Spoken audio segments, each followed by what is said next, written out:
differences. Nothing's more important than family. Coco leaves us with some refreshingly different messages from what we're used to seeing. Children got to be free to lead their own lives. This is the path I choose, Father. We're used to hearing a lot about following our hearts and chasing our dreams, but Coco says that our individual ambitions aren't as important as caring for our families and communities. It teaches kids that death doesn't have to be a scary thing that we all try to ignore. In Coco, death is not the end, because family love lives on even between the living and the dead. So the movie is a really nice shift from the way a lot of us automatically think about things. And if we take it to heart, we, both kids and adults, can have a healthier relationship with death, pass on good memories and traditions to future generations, and in doing so, we can live forever. Before we go on, be sure to hit subscribe and click the bell to get notifications on all of our new videos. In a lot of mainstream American society, we tend to distract ourselves from the complex emotions surrounding death. We try hard not to deal with them. But the Mexican holiday Dia de los Muertos lets people reflect on death together in a positive, communal way. Dia de los Muertos has begun. The holiday is framed as a way to celebrate family and emphasizes that you can have deep connections to ancestors you've never even met and active relationships with people you've known who've passed away. By channeling this holiday, Coco can presumably reach kids before they've formed an impression of death as inherently frightening.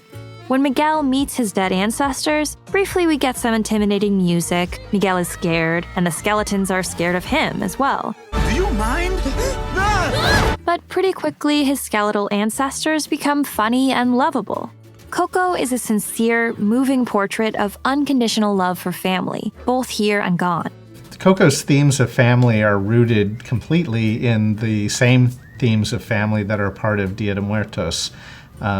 With Dia de Muertos, there's an obligation to remember your loved ones and to pass their stories along to the next generation, and ultimately to really ensure that their memory never fades. When Miguel enters the land of the dead, Miguel's ancestors bond with him immediately, as if they've known him his whole life, and they have because they've been watching him. Spoiler coming up here, we don't learn until the end of the movie that Hector and Miguel are related, but they're drawn to each other so effortlessly and lovingly that when we learn of their family bond, it just makes sense. And even if it seems miraculous that the two happen to find each other, Miguel has picked up fragments of Hector's memory from his family, and he discovered Hector's photo on the ofrenda. So Hector and Miguel form a beautiful time and space-defying friendship because of these hidden threads of memory that tie them together. The biggest example of unconditional family love centers on the title character, Mama Coco. Miguel's great-grandma, Coco, has dementia and barely speaks. She doesn't seem to be the same person she once was. She may not even really seem to be present, but her family still loves her with all of their hearts. Miguel updates her on his life and speaks to her as if she understands, even though she doesn't really remember him. I used to run like this,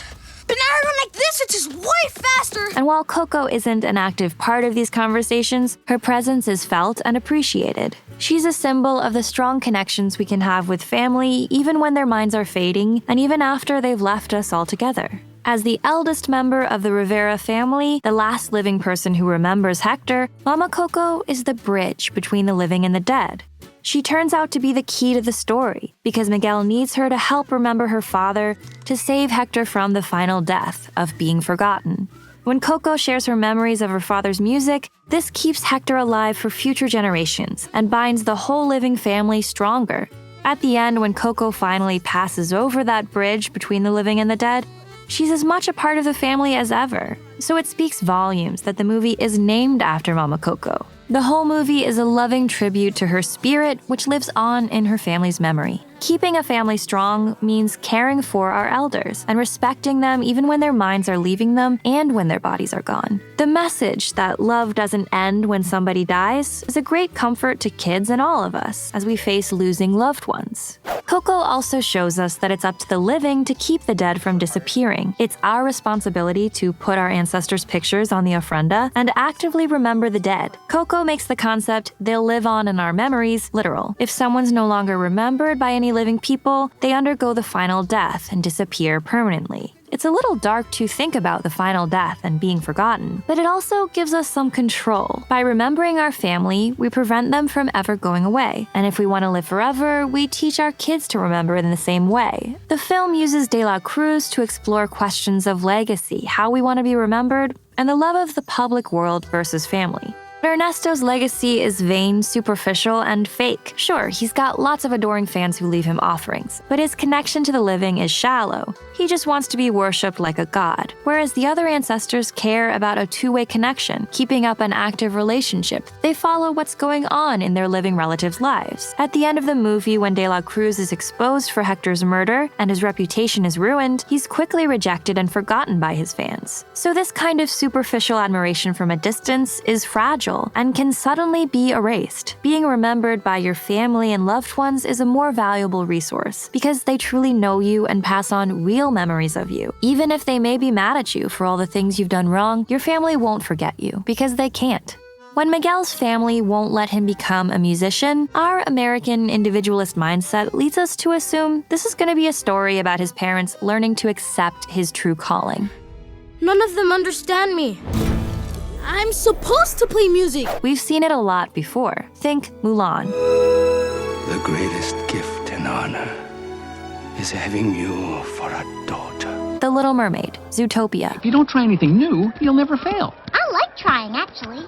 Aladdin, Pocahontas, Tarzan, Brave, and Moana. But Miguel realizes that his self-actualization isn't what he values most. He sees that De La Cruz became a murderer to pursue his self-interest. Seizing your moment can mean being terribly opportunistic to the point of hurting others. Hector once chose to leave his family to pursue music, and the resulting pain he caused traveled through generations. So instead of the typical American story of the parents realizing they were wrong not to accept their child for who he is, we get the reverse. The story of Miguel understanding that keeping his family together is more important than any individual dream he might have. When De La Cruz attempts to kill Miguel, Miguel is falling through the air, and his dog Dante, who comes to represent his personal spirit animal, tries to save him. But Dante can't save Miguel, and instead, it's the family's much bigger spirit animal who catches Miguel and saves his life. So the symbolism is that the spirit of our family is bigger and stronger than any individual spirit within the family. Families should always be united, and they should always care for each other, and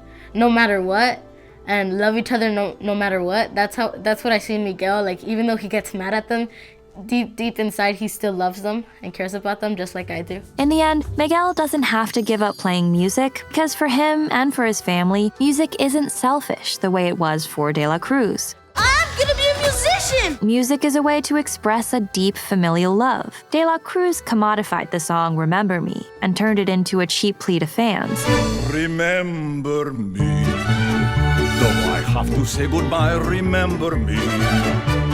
But Hector wrote the song not for the world, but for Coco, to help his daughter keep his memory alive even when they couldn't be together. Deep down for Miguel, music was never a rebellious self-assertion. So it turned out that music mattered to Miguel this whole time because it was a part of his shared family identity that's been forgotten and neglected, something he has the urge to renew before he even knows why. So music becomes a key way for the living and the dead to connect even more deeply. Coco teaches us not only that death is a part of life, but also that by loving and embracing our deceased ancestors, we can strengthen and revive our living family. Family comforts us in the face of death.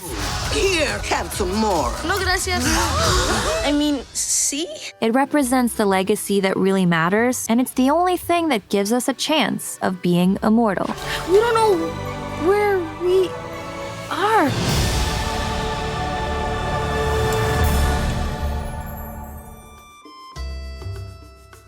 Thanks for watching, and if you like our videos, please consider supporting us on Patreon. Just click this link here. We spend a lot of time making these videos, and every little bit helps. And of course, the very best thing you can do is subscribe to our channel to get access to all of our latest videos.